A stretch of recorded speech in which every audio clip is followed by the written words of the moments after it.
तो आज के क्लास में हम लोग the graph between potential difference and electric current के बारे में डिस्कस करेंगे। और ये टॉपिक इंपॉर्टेंट भी है इसलिए क्योंकि आपके बोर्ड के एग्जाम में यहां से क्वेश्चंस आ सकते हैं। तो चलिए स्टार्ट करते हैं, देखते हैं potential difference and electric current के बीच में ग्राफ कैसा होता है। जैसे हम लोग ओम्स लॉ पढ़े हैं, I is directly proportional to, जहां पे I क्या है, इलेक्ट्रिक करंट है, V क्या है, पोटेंशियल डिफरेंस। इसी को हम लोग ऐसे ही लिख देते हैं। तो पहले इसको कंसीडर करके potential difference and electric current के बीच के ग्राफ को डिस्कस करेंगे, फिर इसको कंसीडर करके potential difference and electric current के बीच के ग्राफ को डिस्कस करेंगे। तो चलिए पहले इसको कंसीडर कर लेते हैं। मान लीजिए केस 1, V डायरेक्टली। यहां पे क्या हो रहा है कि करंट जिस रेशियो से बढ़ेगा पोटेंशियल भी उसी रेशियो से बढ़ेगा। करंट जिस रेशियो से डिक्रीज करेगा उसी रेशियो से पोटेंशियल भी डिक्रीज करेगा। जैसे फॉर एग्जांपल कि करंट अगर 0 है तो पोटेंशियल भी क्या होगा, 0। अगर करंट मान लीजिए इंक्रीज करके 1 हो गया तो पोटेंशियल भी कितना हो जाएगा, 1। अगर करंट इंक्रीज होकर 2 हो गया तो पोटेंशियल भी कितना हो जाएगा, 2। यानी कि जिस रेशियो से करंट बढ़ेगा उसी रेशियो से पोटेंशियल भी बढ़ेगा। जिस रेशियो से करंट डिक्रीज करेगा उसी रेशियो से पोटेंशियल भी डिक्रीज करेगा। क्लियर? तो चलिए ग्राफ बनाते हैं दोनों का। तो ग्राफ बनाने के लिए हमें दो एक्सिस को कंसीडर करना होगा। तो एक हमने हॉरिजॉन्टल एक्सिस कंसीडर किया और एक वर्टिकल एक्सिस कंसीडर किया। हॉरिजॉन्टल एक्सिस पे मैं इलेक्ट्रिक करंट को कंसीडर कर लेता हूं, वर्टिकल एक्सिस में पोटेंशियल डिफरेंस को कंसीडर कर लेता हूं, और ये आपका ओरिजिन है।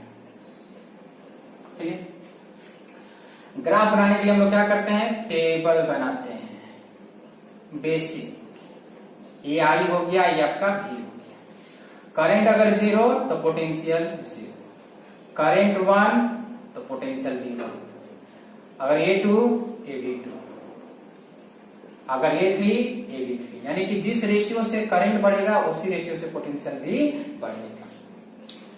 तो यहाँ पे 1 2 3, 1 2 3 हो गया।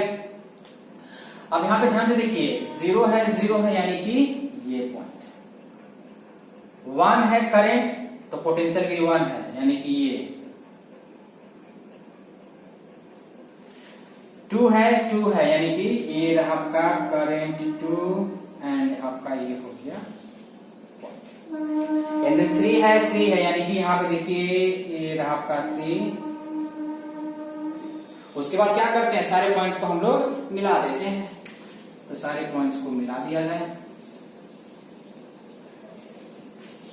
ये आपका ग्राफ तैयार हो गया। ये ग्राफ आपका, ये जो ग्राफ बना है ये किसका ग्राफ बना है, इसका। ये ग्राफ किसका बना है, इसका बना है। और कैसा दिख रहा है, ये स्ट्रेट लाइन दिख रहा है। कैसा दिख रहा है, स्ट्रेट लाइन। और ये ग्राफ कहां से स्टार्ट कर रहा है, ओरिजिन से। कहां से स्टार्ट कर रहा है, ओरिजिन से कर रहा है। क्लियर? तो ये जो ग्राफ है यही graph actually potential difference and electric current के बीच का है, जो कि कैसा बना है, स्ट्रेट लाइन बनाकर कहां से स्टार्ट किया है, ओरिजिन से किया है। क्लियर? तो इस ग्राफ का अगर मैं नेचर बोलूं, ये V हो गया और ये I हो गया, कहां से स्टार्ट कर रहा है, ओरिजिन से। कहां से, ओरिजिन से। क्लियर? तो ये ग्राफ का अगर नेचर की बात करें तो नेचर कैसा है, स्ट्रेट लाइन है। कैसा है, स्ट्रेट लाइन। ये आपके ऑब्जेक्टिव क्वेश्चंस हो सकता है कि V वर्सेस I ग्राफ का जो नेचर जो होता है वो कैसा होता है, स्ट्रेट लाइन होता है। एक और चीज आपको क्वेश्चन पूछ सकता है कि ग्राफ कहां से पास करता है, तो देखिए कहां से पास कर रहा है, कहां से स्टार्ट कर रहा है, ओरिजिन से कर रहा है। कहां से स्टार्ट कर रहा है, ओरिजिन से। तो लिख सकते हैं कि पासिंग थ्रू दी ओरिजिन, ये 2 पॉइंट बहुत आपका इंपोर्टेंट है जो कि आपके क्वेश्चंस में आ सकते हैं। के वी वर्सेस आई ग्राफ का नेचर क्या होता है, तो आप बोलेंगे स्ट्रेट लाइन, और कहां से पास करता है, ओरिजिन से। देख लीजिए कहां से पास कर रहा है, ओरिजिन से, या स्टार्ट कहां से करता है, ओरिजिन से करता है। बहुत ज्यादा इंपॉर्टेंट है। क्लियर हो गया, अच्छे से क्लियर हो गया, वेरी गुड। अब यहां पे एक पॉइंट और इंपॉर्टेंट है जो डिस्कस करने जा रहे हैं, ध्यान से देखेंगे आप लोग।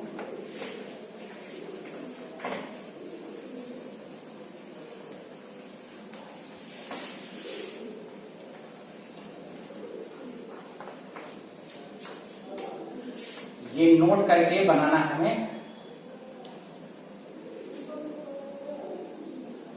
ये हमारा क्या है, potential axis, potential difference axis, और ये क्या है, करंट एक्सिस। ये क्या है आपका, ओरिजिन।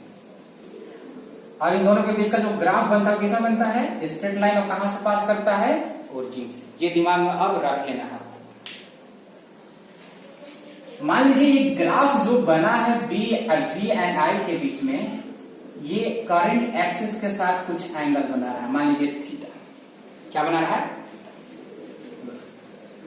अब यहां से एक परपेंडिकुलर लाइन गिराइए करंट एक्सिस पे या हॉरिजॉन्टल एक्सिस पे, एंड यहां पे जो वैल्यू दे रहा है, मान लीजिए वो वैल्यू क्या दे रहा है, इसको क्या कर देते हैं हम, इलेक्ट्रिक करंट लिख देते हैं एक्सिस को,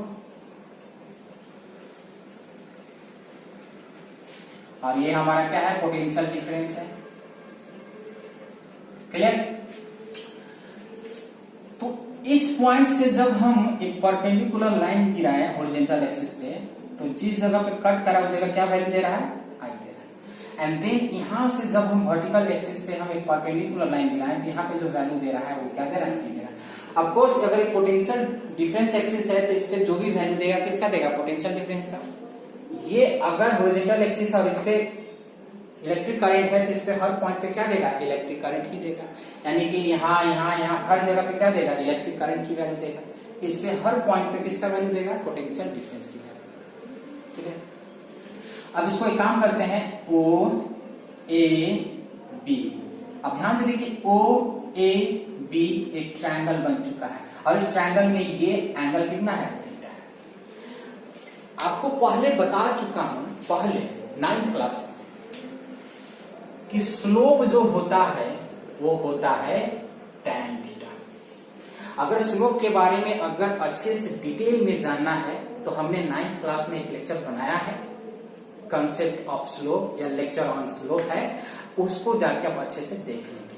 अगर स्लोप में दिक्कत होगा तो, ऐसे दिक्कत नहीं होना चाहिए यहाँ पे, बट अगर ज्यादा दिक्कत है और इसके बारे में और अच्छे से डिटेल में जानना है स्लोप के बारे में, तो आप उस लेक्चर को जरूर देखें। क्लास 9th में है, उसको हमने बनाया है, वो हर क्लास के लिए काम आ सकता है, 11th के लिए भी, 12th के लिए भी, 9th के लिए भी, 10th के लिए भी वो आ सकता है। लेक्चर ऑन स्लोप, वो जाके देख लेंगे। तो स्लोप क्या होता है, tan थीटा होता है। Clear. And tan theta equal to क्या होता है, परपेंडिकुलर बाई बेस। यानी कि स्लोप इक्वल टू क्या होता है, tan थीटा होता है, और tan थीटा का फॉर्मूला क्या होता है, परपेंडिकुलर बाई बेस। जैसे मान लीजिए एक ट्रायंगल है ए बी सी, मान लीजिए थीटा है, तो थीटा के जस्ट सामने वाला वो होता है परपेंडिकुलर, एंड जो सबसे बड़ा जो होता है वो होता है हाइपोटेनस। आप लोग पढ़ेंगे 10th में, ट्रिग्नोमेट्री में पढ़ेंगे आप लोग। एंड ये जो होता है नीचे वाला, उसको हम लोग बेस करते हैं।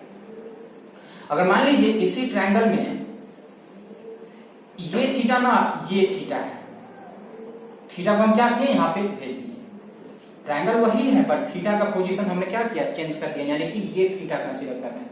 अब ये थीटा के जस्ट सामने ये है, यानी कि अब ए परपेंडिकुलर हो जाएगा, और ये बड़ा वाला हमेशा हाइपोटेनस होता है, और ये आपका क्या हो जाएगा, यानी कि थीटा के जस्ट सामने वाला परपेंडिकुलर और सबसे बड़ा हाइपोटेनस, और जो बच जाता है वो क्या हो गया, बेस हो गया। यानी कि ये आपका बेस है, ये बेस है। क्लियर हुआ। अगर इसमें अगर हम tan थीटा अगर अप्लाई करें इस ट्रायंगल में, ध्यान से देखिएगा, तो इस ट्रायंगल में tan थीटा अगर अप्लाई करते हैं तो इस ट्रायंगल में परपेंडिकुलर क्या है, BC है, तो BC एंड बेस क्या है, AC बेस। अगर हम इसमें tan थीटा अप्लाई करते हैं इस ट्रायंगल में, तो इस ट्रायंगल में परपेंडिकुलर क्या है, AC है, तो AC हो गया, और बेस क्या है, BC है, BC। क्लियर है? यानी कि tan थीटा इक्वल टू क्या होता है, perpendicular by base. Clear? Perpendicular अगर पहचानना है तो थीटा के जस्ट सामने वाला क्या हो जाएगा, परपेंडिकुलर, सबसे बड़ा वाला क्या हो जाएगा, हाइपोटेनस। क्लियर? तो अगर इस ट्रायंगल में अगर हमें tan थीटा लिखना है तो क्या हो जाएगा, परपेंडिकुलर BC है, तो BC, और बेस क्या है, AC, AC। इस ट्रायंगल में tan थीटा का फार्मूला लिखना है तो इस ट्रायंगल में परपेंडिकुलर क्या है, AC, AC, बेस क्या है, BC, BC हो गया। क्लियर? अब हम कॉन्सेप्ट यहाँ पे यूज करेंगे, ये जो आपको हमने बताया है यहाँ पे हम यूज करेंगे। क्लियर? लिखते रहें आप लोग।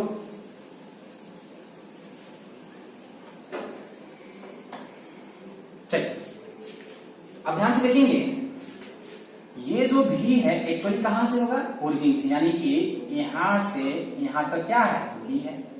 अगर ये भी है तो ये भी क्या होगा, भी होगा, ये भी क्या होगा, भी होगा। अब यहां से यहां तक क्या है, आई है, क्या है, ओ ए आई को हम बाहर निकाल देते हैं एनालिसिस करने के लिए।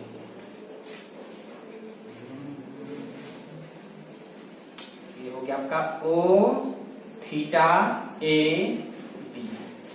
ए बी कितना है, वी है, ओ ए कितना है, आई है। अब इस ट्रायंगल में अगर tan थीटा अप्लाई करते हैं तो इसमें tan थीटा अगर अप्लाई करते हैं तो क्या हो जाएगा, अब ये थीटा ये है, थीटा के जस्ट सामने क्या हो जाएगा, ए बी, यानी कि परपेंडिकुलर क्या हो जाएगा, ए बी, एंड इसमें बेस क्या हो जाएगा, ओ बी, क्या हो जाएगा, ओ बी। तो tan थीटा इक्वल टू क्या हो जाएगा, ए बी इक्वल टू कितना है, वी है, तो चलिए ए बी की जगह वी रख देंगे, ओ बी कितना है, आई है, ओ बी की जगह क्या रख देंगे, आई। यानी कि tan थीटा इक्वल टू क्या आ गया, v बाई है। यानी कि बोल सकते हैं कि slope equal to tan theta होता है और tan थीटा इक्वल टू क्या है, v बाई है। इसको इक्वेशन 1 मानते हैं। कोई दिक्कत? एक चीज और ध्यान से सुनेंगे, according to Ohm's law v equal to क्या होता है, आई आर होता है, आई इक्वल टू क्या हो जाएगा, v बाई है। इक्वेशन 1 को और इक्वेशन 2 को ध्यान से देखें। इक्वेशन 1 में यहां पे v बाई आई है और इक्वेशन 2 में भी यहां पे v बाई आई है। इट मींस हम इसके जगह पे v बाई आई के जगह पे हम r रख सकते हैं, क्योंकि v बाई आई r के बराबर होता है। इसलिए फ्रॉम इक्वेशन 1 एंड 2, यानी कि इक्वेशन 1 एंड 2 से अगर हम देखें तो दोनों में v बाई आई है, दोनों में v बाई आई है, इसलिए slope equal to tan theta equal to r, इसके जगह क्या कर देंगे, r। Therefore slope equal to tan theta equal to r। नहीं समझ में आया? अरे सिंपल कि r इक्वल टू क्या होता है, v बाई आई होता है। अब यहाँ पे v बाई आई, इसके जगह हमने क्या कर दिया, r रख दिया। देखो हमने क्या कर दिया, इसके जगह हमने r को रख दिया। ठीक है? अगर इक्वेशन नहीं भी मानना है तो मानो, कोई इक्वेशन मत मानो,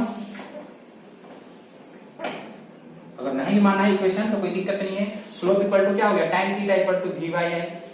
सिंस v इक्वल टू क्या होता है, आई आर होता है, तो r इक्वल टू क्या हो जाएगा, v बाई आई। अब इसके जगह v आई के जगह पे क्या रख दो, r, क्योंकि बराबर होता है। यहाँ पे लिख सकते हो कि slope equal to tan theta and इसके जगह पे क्या रख दो, r। अब तो समझ में आ गया? आप ये याद रखेंगे, आप ये अच्छे से याद रखेंगे कि बहुत ज्यादा यूज होगा। क्लियर? एक चीज और कि slope equal to tan theta equal to क्या आ गया, r, और r इक्वल टू क्या होता है, v बाई। ये भी आप लोग याद रखेंगे क्योंकि आपके ऑब्जेक्टिव क्वेश्चन में ये सब पूछ सकता है। ये रिलेशन याद रखेंगे। अब ध्यान से सुनिए क्या आया है, कि V एंड I का जो ग्राफ होता है, उस ग्राफ का जो स्लोप जो होता है वो रेजिस्टेंस के बराबर होता है, वो रेजिस्टेंस के बराबर होता है। आपसे क्वेश्चन ऐसे पूछ सकता है कि potential difference and electric current के बीच का जो ग्राफ का जो स्लोप होता है वो एग्जैक्टली क्या देता है, तो आप बोलेंगे रेजिस्टेंस देता है। क्लियर? यानी कि potential difference and electric current के बीच का जो ग्राफ का जो स्लोप जो होता है वो स्लोप रेजिस्टेंस को रिप्रेजेंट करता है। ये आपका क्वेश्चन हो सकता है ऑब्जेक्टिव। क्लियर? वेलकम। एक चीज और,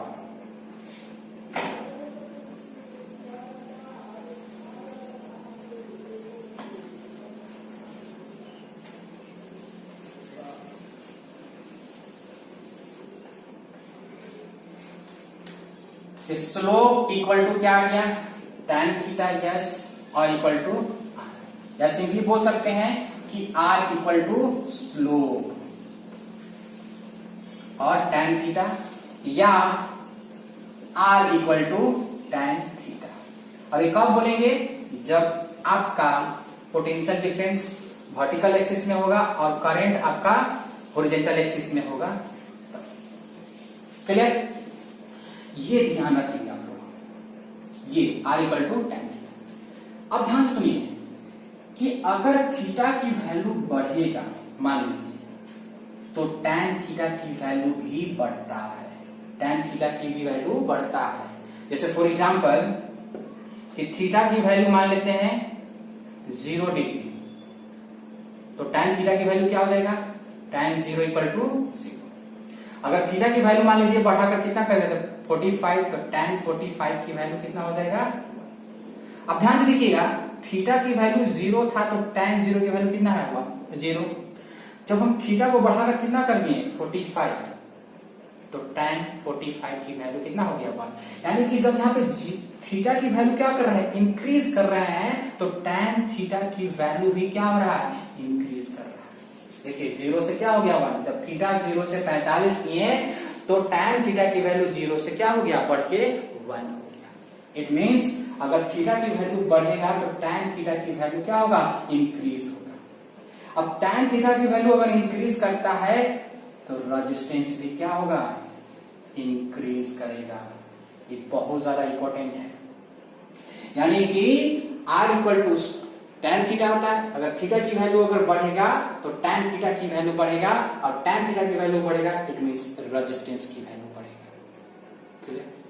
इसका जस्ट उल्टा, कि अगर थीटा की वैल्यू डिक्रीज करता है तो tan थीटा की वैल्यू डिक्रीज करेगा, और tan थीटा की वैल्यू डिक्रीज करेगा, यानी कि रेजिस्टेंस की वैल्यू डिक्रीज करेगा। अब इसका उल्टा कर देते कि 45 था तो 1 था, अब डिक्रीज करके 0 किए तो वैल्यू क्या हो गया, 0। यानी थीटा की वैल्यू बढ़ेगा, रेजिस्टेंस की वैल्यू बढ़ेगा। थीटा की वैल्यू डिक्रीज करेगा, इट मींस रेजिस्टेंस की वैल्यू डिक्रीज करेगा। क्लियर? या आप ऐसे भी बोल सकते हैं कि स्लोप बढ़ेगा तो रेजिस्टेंस भी बढ़ेगा, स्लोप घटेगा तो रेजिस्टेंस भी घटेगा। बहुत ज्यादा यूज होगा ये जो मैं बोल रहा हूं, बहुत ज्यादा यूज होगा, और इस कंसेप्ट पे आपसे प्रॉब्लम भी पूछ सकता है, जो अभी मैं बनाकर आपको दिखाऊंगा। यानी कि याद रखेंगे कि थीटा बढ़ा यानी कि tan थीटा की वैल्यू बढ़ा, tan थीटा बढ़ा यानी कि रेजिस्टेंस की वैल्यू बढ़ा, थीटा की वैल्यू घटा यानी tan थीटा की वैल्यू घटा यानी कि रेजिस्टेंस घटा। क्लियर? अब एक काम करते हैं, एग्जांपल से समझते हैं, तब मजा आएगा।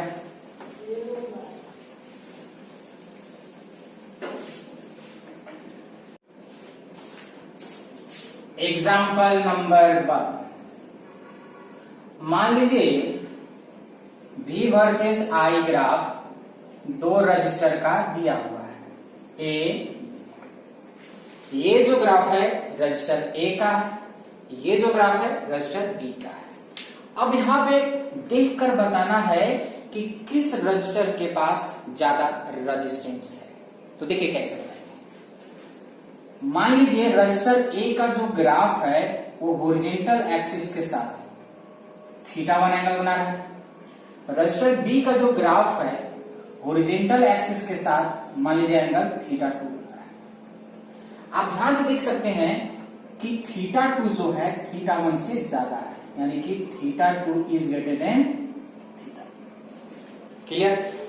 अब आगे देखिए, अगर रजिस्टर बी का अगर हम स्लोप निकालना चाहते हैं, यानी कि slope of graph of resistor B, क्या हो जाएगा? ये ग्राफ कितना एंगल बना रहा है हॉरिजॉन्टल के साथ? Theta two. तो क्या लिख देंगे? tan theta two. अगर रजिस्टर ए का ग्राफ का अगर स्लोप निकालना चाहते हैं तो कैसे निकालेंगे? Slope of A equal to tan। अब ये ग्राफ देखिए कितना बना रहा है एंगल? थीटा वन, तो यहाँ पे लिख देंगे थीटा वन। क्लियर? अभी हमने थोड़ा देर पहले पढ़ा कि अगर थीटा की वैल्यू बढ़ाएंगे तो स्लोप बढ़ेगा, अगर थीटा की वैल्यू डिक्रीज कराएंगे तो स्लोप डिक्रीज करेगा। आप यहां पे देख रहे हैं कि थीटा टू जो है थीटा वन से ज्यादा है, तो अगर थीटा टू अगर थीटा वन से ज्यादा है तो tan थीटा टू की वैल्यू tan थीटा वन की वैल्यू से ज्यादा होगा, यानी कि since theta two is greater than theta one, therefore tan theta two is greater than tan theta one. Clear? Very good. हमने अभी कहा कि रेजिस्टेंस जो होगा V वर्सेस I ग्राफ में वो tan थीटा के बराबर होगा, हमने पढ़ा भी। अगर हम इस ग्राफ के लिए अगर अप्लाई करते हैं तो इस ग्राफ के लिए जो रेजिस्टेंस देगा, मान लीजिए RB, यानी कि B के कॉरस्पॉन्डिंग रेजिस्टेंस क्या देगा? RB। तो एक ग्राफ कितना एंगल बना रहा है? थीटा टू, तो क्या हो जाएगा? tan theta two. सिमिलरली अगर इस ग्राफ के कॉरस्पॉन्डिंग अगर रेजिस्टेंस लिखते हैं तो RA इक्वल टू क्या हो जाएगा? कितना एंगल बना रहा है? थीटा वन, तो tan थीटा। क्लियर? यहां तक कोई दिक्कत नहीं है। अब यहां भी देखिए tan थीटा टू और यहाँ पे tan थीटा वन। क्या इसके जगह पे इसको रख सकते हैं? क्या इसके जगह पे इसको रख सकते हैं? Yes, therefore tan theta two की जगह क्या रख देंगे? RB, एंड ये साइन एज इट इज रहेगा, और tan थीटा वन की जगह पे क्या रख देंगे? RA। यानी कि यहां पे देख रहे हैं कि रजिस्टर B का रेजिस्टेंस जो है रजिस्टर A से ज्यादा है, यानी कि इसके पास रेजिस्टेंस क्या है? इससे ज्यादा है। क्लियर? कोई दिक्कत नहीं है। अब इतना बार बार आप मत कीजिए, ये मैंने आपको बता दिया कि कैसे ज्यादा है, बट अगर आपको देखते ही बताना है तो एक काम करना है सिर्फ, वो देखिए क्या करना है। देखते ही आंसर बताना है कि किसका ज्यादा है किसका कम है, तो आप देखें और तुरंत बता दें। तो पहला काम, ये ग्राफ को देखें, उसके बाद हर ग्राफ को हॉरिजॉन्टल एक्सिस के साथ एंगल बना दें। जैसे ग्राफ ए का जो था हमने हॉरिजॉन्टल के साथ बना दिया थीटा वन, बी का जो ग्राफ था हॉरिजॉन्टल के साथ हमने थीटा टू बना दिया। अब यहाँ पे देखिए कौन सा एंगल ज्यादा है, कौन सा एंगल ज्यादा है? तो ये देखिए थीटा टू क्या है? थीटा वन से ज्यादा है। क्लियर? तो हमें पता है कि रेजिस्टेंस का क्या होता है? tan थीटा होता है। थीटा की वैल्यू ज्यादा, रेजिस्टेंस की वैल्यू ज्यादा। अब ये थीटा टू ज्यादा है थीटा वन से, तो इसका रेजिस्टेंस क्या होगा? ज्यादा होगा, यानी कि simply RB is greater than RB, यानी कि जिसका थीटा ज्यादा होगा उसका रेजिस्टेंस ज्यादा होगा। ये हो गया। या बोलिए जिसका tan थीटा की वैल्यू ज्यादा होगा उसका रेजिस्टेंस ज्यादा होगा, या ऐसे बोलिए कि जिसका स्लोप ज्यादा होगा उसका रेजिस्टेंस ज्यादा होगा। क्लियर? ध्यान से। But V versus I graph में एक और एग्जांपल ले लेते हैं और अच्छे से समझ में आ जाएगा। एग्जांपल नंबर 2, मान लीजिए V वर्सेस I ग्राफ दिया हुआ है दो रजिस्टर का A B। अब यहां पे हमको बताना है देखकर कि किस रजिस्टर में करंट ज्यादा फ्लो करेगा। क्वेश्चन फिर से कि V वर्सेस I ग्राफ दो रजिस्टर का दिया हुआ है, A का ये ग्राफ है, B का ये ग्राफ है। अब इसको देखकर बताना है कि किसमें करंट ज्यादा करंट फ्लो करेगा। तो देखिए कैसे। पहला काम क्या करें, हर ग्राफ को हॉरिजॉन्टल एक्सिस के साथ एंगल बनाएं। ये जो ग्राफ है मान लीजिए एंगल बना रहा है थीटा वन, ये जो है हॉरिजॉन्टल के साथ बना रहा है थीटा टू। अब बताइए थीटा किसका ज्यादा है, ए का ज्यादा, यानी कि theta 2 is greater than theta 1। अब इस ग्राफ का थीटा ज्यादा है तो इस ग्राफ का, यानी कि ये जिसका ग्राफ है उस रजिस्टर का रेजिस्टेंस की वैल्यू ज्यादा होगा। क्यों? क्योंकि R इक्वल टू क्या होता है, tan थीटा। अब इसका एंगल ज्यादा है तो इसका रेजिस्टेंस क्या होगा, ज्यादा होगा। मान लीजिए इसका रेजिस्टेंस RA है और इसका रेजिस्टेंस RB है। मान लीजिए इसमें करंट IA फ्लो कर रहा है, इसमें IB फ्लो कर रहा है। तो इस रजिस्टर का जो ग्राफ है वो एंगल क्या बना रहा है, ज्यादा बढ़ा है। किसके कंपैरिजन में, B के कंपैरिजन में। तो इस रजिस्टर का रेजिस्टेंस क्या होगा, ज्यादा होगा, यानी कि RA is greater than RB। Simply याद रखें कि जिसका एंगल ज्यादा बनेगा उसका रेजिस्टेंस ज्यादा होगा, जिसका स्लोप ज्यादा उसका रेजिस्टेंस ज्यादा। आप देखिए ना, ये रजिस्टर का एंगल ज्यादा है हॉरिजॉन्टल के साथ तो इसका रेजिस्टेंस ज्यादा होगा। ये हॉरिजॉन्टल के साथ कम एंगल बना रहा है इसलिए इसका रेजिस्टेंस क्या होगा, कम होगा। क्लियर? हम लोग जानते हैं कि V इक्वल टू क्या होता है, IR। I इक्वल टू क्या होता है, V बाई R। अगर ये कांस्टेंट होता है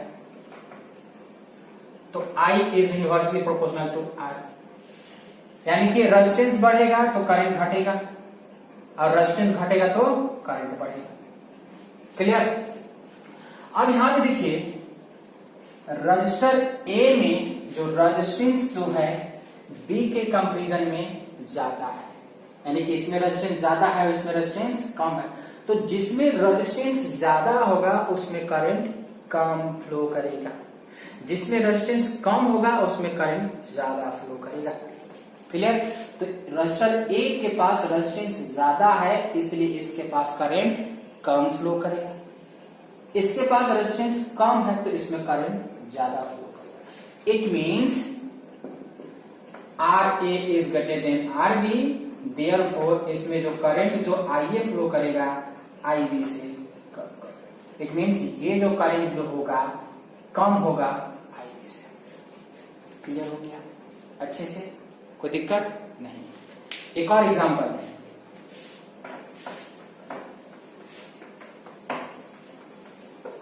बस आपको दिमाग में रखना है कि रेजिस्टेंस इक्वल टू tan थीटा, थीटा की वैल्यू ज्यादा होगा, tan थीटा की वैल्यू ज्यादा होगा तो रेजिस्टेंस भी ज्यादा होगा। बस इतना ही रखना है, उसके बाद सारा चीज बन जाएगा। फिर देखिए आगे हुआ एग्जांपल नंबर,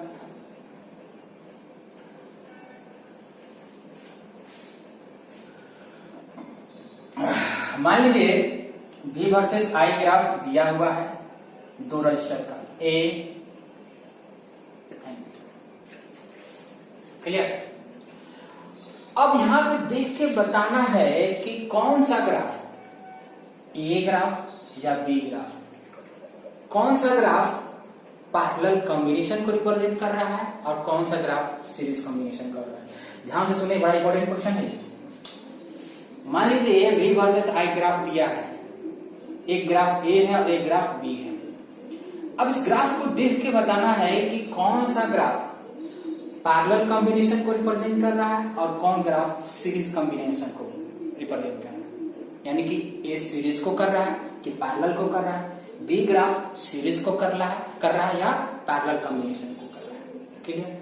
तो आपको इस क्वेश्चन को बनाने से पहले आपको ध्यान में रखना होगा कि सीरीज कॉम्बिनेशन में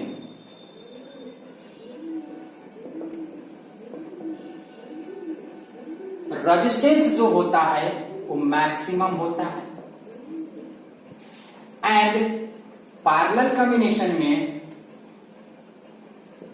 जो रेजिस्टेंस होता है वो मिनिमम होता है। यानी कि अगर सीरीज और पैरेलल कॉम्बिनेशन में अगर कंपैरिजन करें तो किसमें रेजिस्टेंस किसमें सबसे ज्यादा होता है, सीरीज कॉम्बिनेशन में सबसे ज्यादा होता है। अगर सीरीज एंड पैरेलल कॉम्बिनेशन का कंपैरिजन करें एक दूसरे के साथ तो रेजिस्टेंस सबसे ज्यादा किसके पास होता है, मैक्सिमम के पास, सीरीज के पास होता है और पैरेलल में सबसे कम होता है। अब यही ध्यान में रखते हुए हम यहाँ पे बना देंगे। क्लियर? तो चलिए पहले जान चुके हैं कि सीरीज में सबसे ज्यादा करंट रेजिस्टेंस होता है और पैरेलल में सबसे कम रेजिस्टेंस होता है। क्लियर? अब यही दिमाग में रखते हुए हम इस पे काम करेंगे। तो प्रोसेस ग्राफ ए को हॉरिजॉन्टल के साथ एंगल बनाइए, मान लीजिए θ1, फिर इस ग्राफ को हॉरिजॉन्टल के साथ θ2। अब बताइए यहाँ पे θ1 ज्यादा या θ2, तो θ2 ज्यादा है।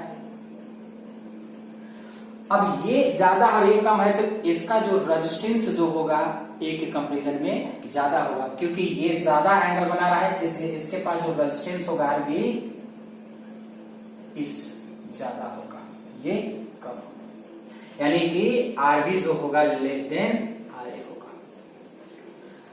कोई दिक्कत? सॉरी, या तो कोई दिक्कत, यानी कि बी जो ग्राफ है वो ज्यादा रेजिस्टेंस को रिप्रेजेंट कर रहा है, ए ग्राफ जो है कम रेजिस्टेंस को रिप्रेजेंट कर रहा है, यानी कि ये मैक्सिमम रेजिस्टेंस को रिप्रेजेंट कर रहा है, ये मिनिमम रेजिस्टेंस को रिप्रेजेंट कर रहा है। तो ये maximum resistance, minimum resistance, maximum resistance यानी कि सीरीज कॉम्बिनेशन, मिनिमम रेजिस्टेंस यानी पैरेलल कॉम्बिनेशन, यानी कि ये ग्राफ सीरीज कॉम्बिनेशन को रिप्रेजेंट कर रहा है और ये ग्राफ पैरेलल कॉम्बिनेशन को रिप्रेजेंट कर रहा है। Clear sir? क्वेश्चन क्या था कि V वर्सेस I ग्राफ दिया था, दो को, एक ए और एक बी, और इसमें से देखकर बताना था कि कौन सा सीरीज कॉम्बिनेशन को रिप्रेजेंट कर रहा है, कौन पैरेलल कॉम्बिनेशन को रिप्रेजेंट कर रहा है। तो सीरीज कॉम्बिनेशन में मैक्सिमम रेजिस्टेंस होता है, यानी कि ज्यादा रेजिस्टेंस होता है, पैरेलल कॉम्बिनेशन में मिनिमम यानी कि कम रेजिस्टेंस होता है।